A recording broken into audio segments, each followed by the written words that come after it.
بیان کیا جاتا ہے کہ زوازان نامی بادشاہ کا ایک وزیر نہایت ہی وفادار، نیک اور دانش مند تھا۔ بادشاہ اس کی ان خوبیوں کی وجہ سے اس کی بہت قدر کرتا تھا، لیکن انسانی فطرت کے مطابق اس دانا وزیر سے ایک بار کوئی لغزش ہو گئی۔ بادشاہ اس غلطی پر اس قدر ناراض ہوا کہ اس نے وزیر کی تمام جائیداد ضبط کر لی اور اسے قید خانے میں ڈال دیا۔ یہ وزیر کے لیے ایک کڑا امتحان تھا، لیکن اس مشکل وقت میں اس کی وہ نیکیاں کام آئیں جو اس نے اپنے اقتدار کے دور میں کی تھیں۔ وہ ہمیشہ ادنا لوگوں سے بھی نرمی سے بات کرتا تھا اور سب کو فائدہ پہنچاتا تھا۔ اب وہی سپاہی اور اہلکار جن کے ساتھ اس نے کبھی بھلائی کی تھی، قید خانے میں اس کے مددگار بن گئے اور اسے قید کی سختی محسوس نہ ہونے دی۔ اسی دوران پڑوسی ملک کے بادشاہ نے اپنے ایک قاصد کے ذریعے اس وزیر کو ایک خط بھیجا۔ خط میں لکھا تھا کہ ہمیں یہ جان کر دکھ ہوا کہ تم جیسے قابل قدر شخص کو تمہارے بادشاہ نے ذلیل کیا۔ اگر تم چاہو تو ہم تمہیں رہا کروا سکتے ہیں اور اپنے دربار میں وزارت کا عہدہ بھی دے سکتے ہیں۔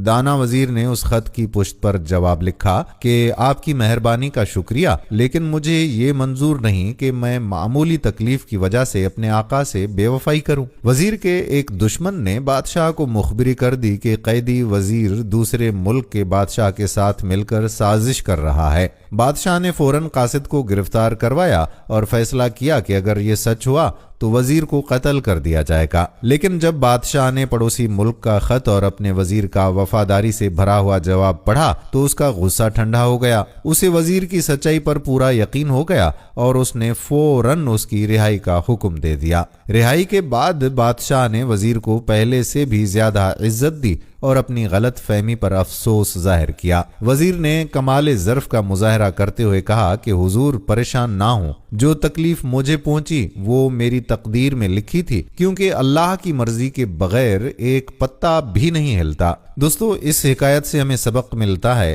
کہ انسان کو اپنی زندگی برائیوں سے پاک رکھنی چاہیے اور مخلوق خدا کا خیر خواہ بننا چاہیے۔ اگر آپ نیکی کریں گے تو مشکل وقت میں وہی لوگ جن کے ساتھ آپ نے احسان کیا ہوگا آپ کو تنہا نہیں چھوڑیں گے۔